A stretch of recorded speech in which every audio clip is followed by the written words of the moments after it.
You listen to music, I see? Yes. I like it a lot. Shall I find a tape?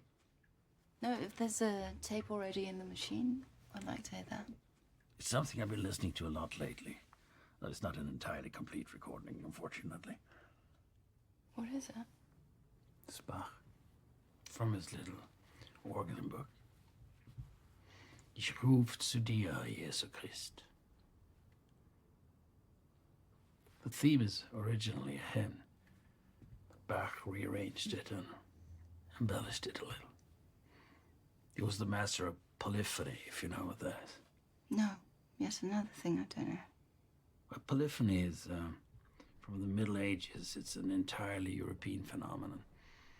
It's distinguished by the idea that every voice is its own melody, but together in harmony.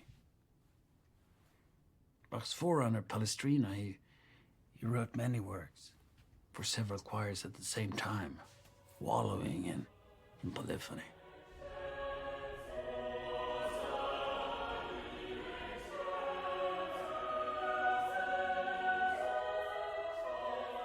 But in my eyes, Bach perfected the melodic expression and the harmony. Also mixed up with some rather incomprehensible mystique regarding numbers, most likely based on the Fibonacci sequence.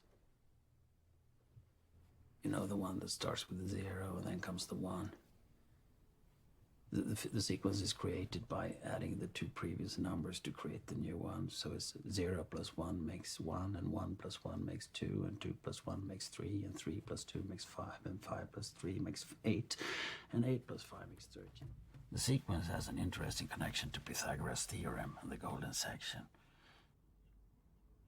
It was all about finding a divine methodology in art and architecture. A bit like the way tritone, which was played on the piano in your little club, was supposed to be a satanic interval. The sum of the numeric values represented in Bach's name is 14, a number he often used in his compositions. And the clever thing about Bach's name is that the numeric value of the individual letters are all Fibonacci numbers. This piece has 3 voices. A bass voice,